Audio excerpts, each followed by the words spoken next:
What is going on, my beautiful people? And I just realized when editing this video that I did not have a real good intro for it. So here I am making an intro, and in this video we're going to talk about what exactly to look for when setting up a trail camera, and we're going to get a new trail camera set up in the woods.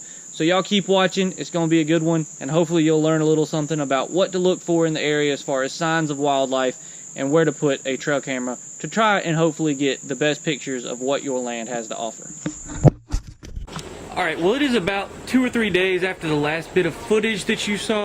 We're going to head out, walk around in the woods, just spend some time out there, see if we can't find us a nice deer trail, set up another trail camera, and hopefully we can find some more deer to hunt this upcoming deer season. So for my plan for the trail camera is, there's a couple acres on this side of the creek that nobody's ever hunted, and we have no trail camera or any idea of what's all over there. So we got to cross the creek and get up over there. Right in here, it shouldn't be too hard to cross, and then just go up right through there. And this is the trail where y'all seen me fish, and I had a trail camera on here a couple months ago, and we saw a couple deer and a coyote come through here. But I'm hoping that if we can get over there, there'll be some big bucks that hang out over there, and we'll get those on trail camera and be able to get a portable, set it up over there, and hopefully take down a deer this upcoming deer season.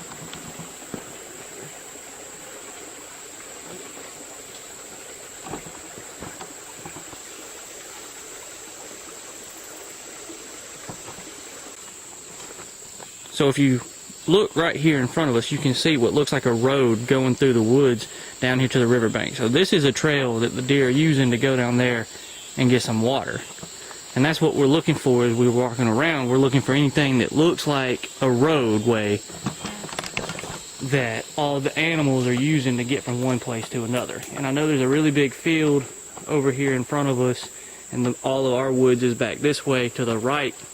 So we're going to head back this way and see if we can't find some more little trails like this that show where the deer are coming and going, or just any wildlife that's in the area.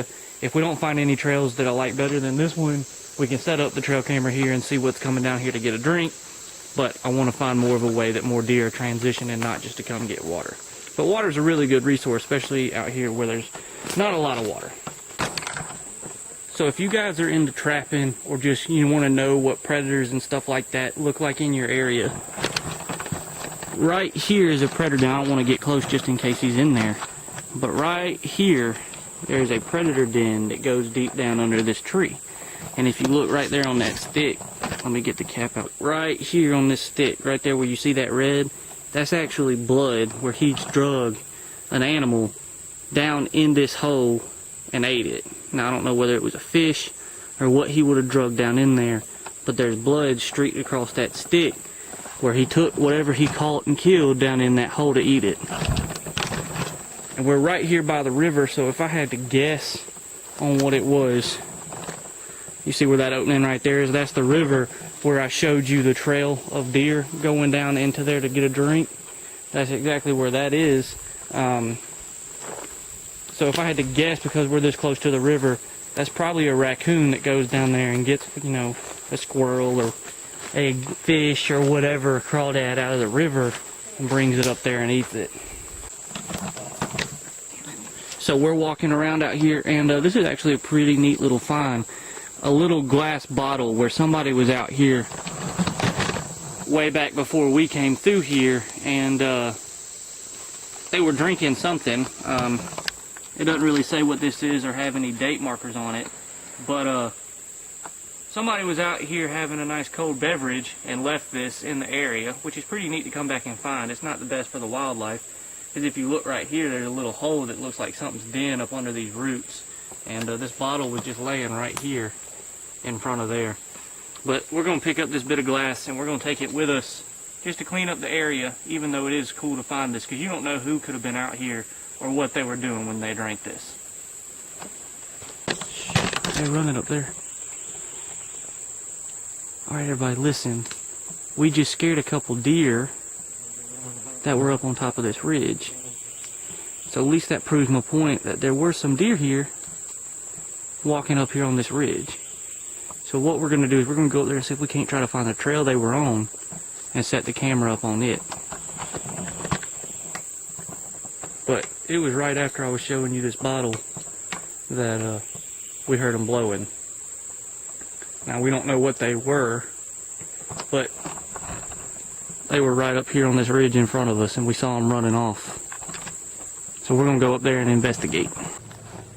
So I know it's a little hard to see, but if you look right through here and up here to where this little vine is running right through here, that is a pretty heavily used game trail that follows back down where we just were, and it goes off that way.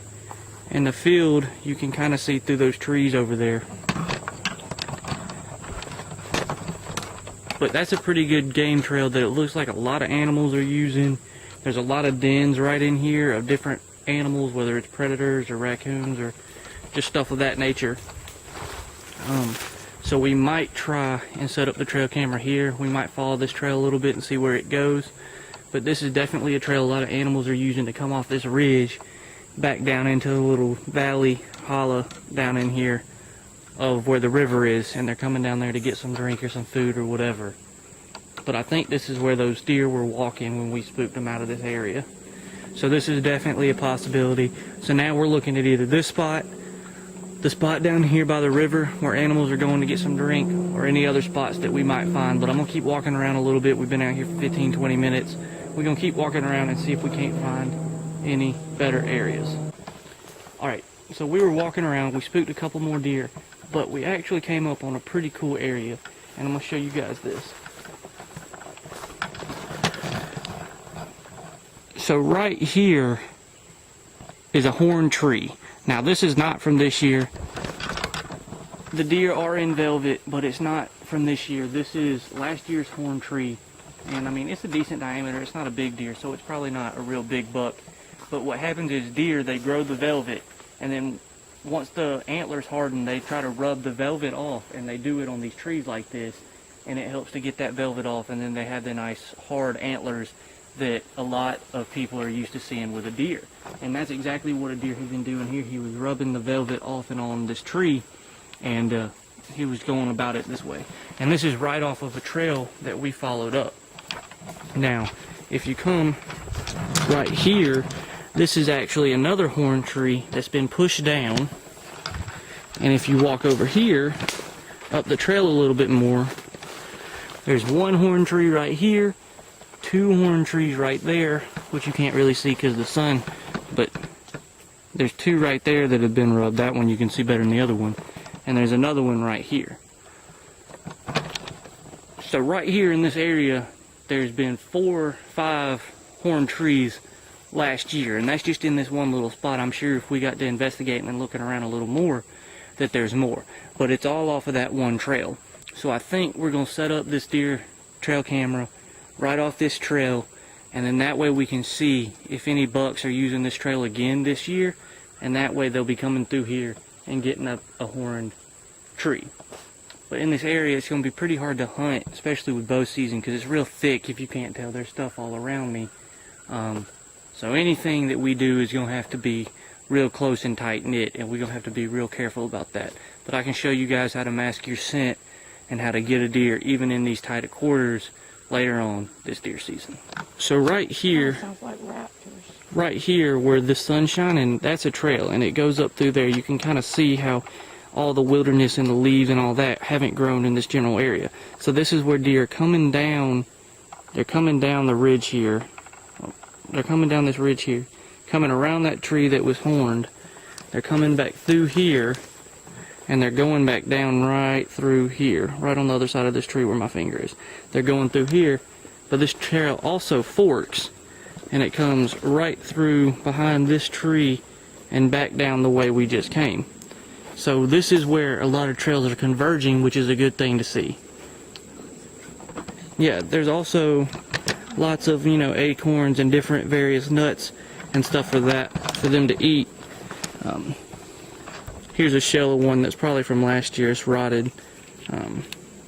But there's a bunch of those. That means there'll be some falling here in a little bit. Also, right here is a nice opening, and I'm looking right here at where these trees split. There's a nice straight tree that would be perfect to put a portable on. So any trails that are coming down through here, the deer will be walking right through here, and more than likely you're going to be able to get a shot right in this area. All right, so because there's these 3 trails forming, right here there's a nice little intersection of all the trails. This tree, if I set the camera up on it, should be able to get anything that's walking on any of these 3 trails depending on where they're going. So what I'm going to do is I'm going to put them on this tree, and I'm going to try to mark it in a way that I'll know that this is exactly where it is, which is why I like this tree going this way, because it's going to be easy to see. But we're going to have to clear out some of these branches, so we're going to get them out of the way and get this trail camera set up where, you know, one trail comes in, this trail comes in, and this trail comes down. We're going to have it right here where these 3 intersect, so we'll be able to hopefully see anything that's using all 3 of these trails.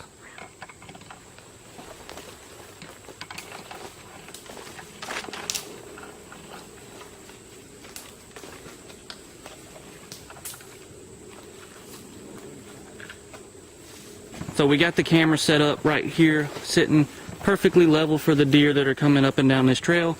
We got a nice tree stand right here. It's a white oak. It's going to be a nice place to put a portable that'll put this trail section at, I don't know, 20, 35 yards, somewhere perfect for a bow.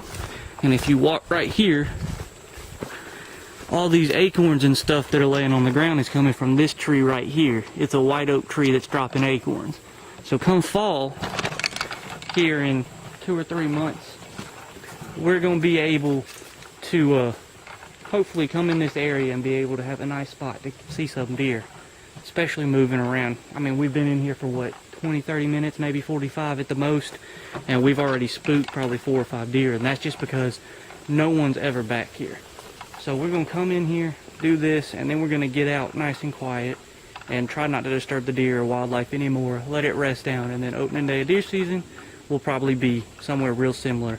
And we won't be back in here other than to check these trail cameras probably every 2 or 3 weeks, and I might come in here and try to put a little bit of attractant for the deer in here just to see if there's any that'll come and snack on that, and then we'll be in that tree ready to hopefully get one with a bow and arrow. But before we leave, we're gonna make sure we get this camera on. That's been rubbed. We really need to learn.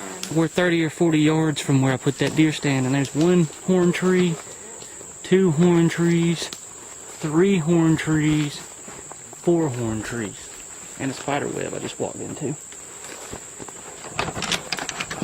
But that just confirms to me even more that there are a lot of deer using this area, and that's going to be great come deer season because there's going to be a lot of deer over here. Also, there's loads and loads of small game trails that are using this area, so that tells me there's going to be a lot of, you know, small game, which is going to attract predators, which would be a good place to put a trap this upcoming trapping season. Oh. If y'all look right here, I'm gonna zoom in on it. Right there. Y'all see that gray? Let's walk over there and see what that is. That's from back before these YouTube days, a shelter I had made probably when I was in high school, and would come out here and practice bushcrafty stuff. And if you guys like seeing this, hit the like button, comment whether you like the hunting or the fishing, or, you know, they're just traveling around in the woods and getting to know more about deer hunting and trails and stuff like that. And comment and let me know if you guys want to see more about the bushcraft side of things, because this is the kind of stuff I love to do. And I'd like to bring y'all along for the ride. So let's get over here and look and see how my old shelter is still doing. I can't believe you left the tarp and everything. Oh, it's still doing real good. Look at it. The tarp's holding up with my support. It's caved in. There's probably some bees. There's definitely an animal that stays up underneath there. Lots of cobwebs. And an old shower curtain that I left out here that probably doesn't need to stay out here. But right here that's grown up, those are the rocks I used to build fires on. And there was a little table I had to work on. I had spent a lot of time out here getting this together. There's a big old hornet. But if y'all would like to come out here and see me fix this back up, leave a comment. The main reason I left, I'll actually show you right here, is this big old dead tree that's fallen right on the shelter. I wouldn't There's a hornet. I wasn't quite paying attention Here. to the area. And there's a big old widowmaker right there. So that's the reason I stopped coming out here, because I was always afraid that was going to fall on me. But we're going to find another place. We're going to build us another shelter much like this one, and I'll probably come out here one day and take this down just to leave it from staying out here. But it's cool to see that that thing's still up, and it definitely inspires me to build another one somewhere out here sometime once it cools off a little bit. But I hope you guys enjoyed today's video. I'm going to leave it off here with the old bug out shelter. If you guys liked seeing this hunting stuff, leave a comment, hit the subscribe button, because there's going to be a lot more to come. And just hit the subscribe button so you see if we get any deer Got weird. on this trail camera. All of these. We're going to get out of the woods after I show you one more thing that I think is pretty neat that I found back in the day when I was around here. And it's actually right over here. So if you hang out and look right here in front of us on this big dead tree, you can see pieces of 2x4 that are going across it. And that is actually where somebody had an old deer stand that they would come in this area and hunt. Which I always thought was cool, because you don't know if that deer stand's 20 years old, if you don't know if it's 30 years old, much like the bottle we found earlier in the video. But I'm going to leave y'all with that. Whenever you're out here, appreciate it and enjoy it for future generations. And then maybe they'll one day find the stuff that we left out here, even though we need to try to leave as little as possible. But I love every one of y'all. Thanks for watching the videos. Make sure you subscribe and hit that like button. It really does help me out. And we'll see you on the next adventure. And always remember, when nature calls, you gotta answer. Headbutt.